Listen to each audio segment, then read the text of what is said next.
Yo, what's up? Magandang gabi sa inyo mga kadit at magpapahinga na sana tayo. Yun nga lang, naalala ko na mayroon pa pala tayong hindi natapos gawin. So magkakabit tayo ng top box ngayon.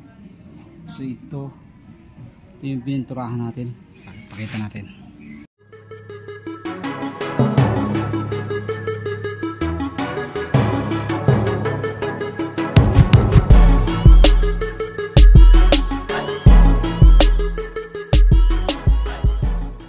Ating bracket na pininturahan last week.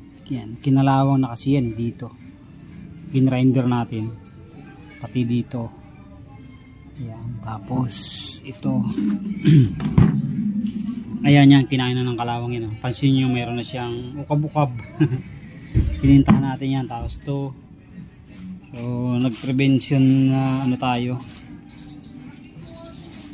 paint para hindi lumaki yung kanyang damage.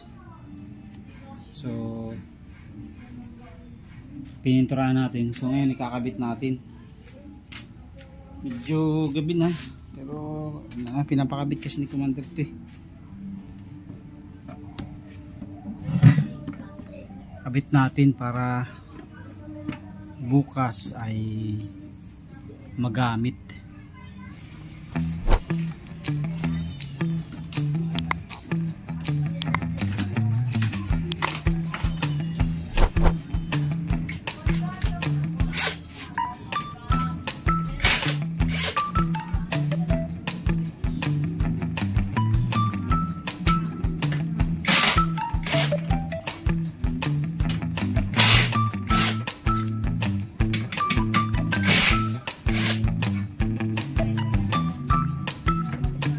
Tanggalin na ulit natin itong ating stock carrier, stock ano bang tawag dito nga, handlebar, hindi handlebar, nalimutan ko ng tawag dito nga. Ayan, tinanggal natin para balik natin yung top box.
Okay.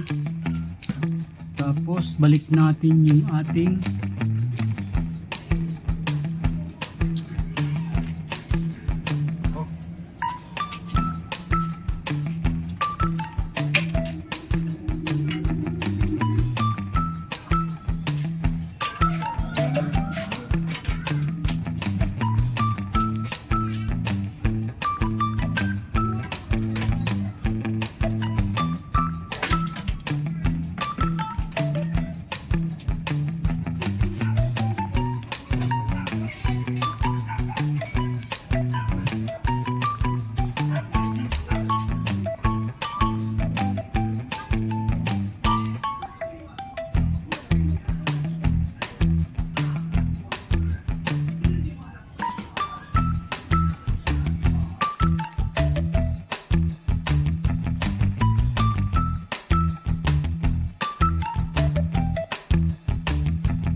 So yan na mga kadit, nakatapos na tayo maglagay ng top box. Sinipat natin, kailangan pantay na pantay. So hindi pa tayo nakakabili ng maganda-gandang top box.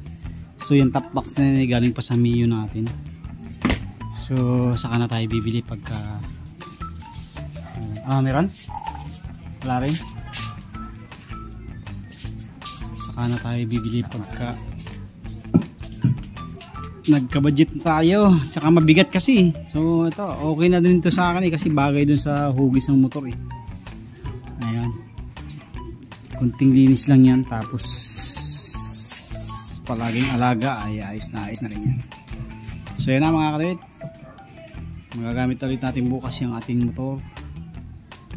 Thank you very much po, God bless po sa inyo lahat, kasi mahirap pag walang top box yung angkas. Naninibago si Commander, baka daw siya mahulog, kaya kinabit ko na ulit. Ayan, thank you po, God bless po sa inyo lahat.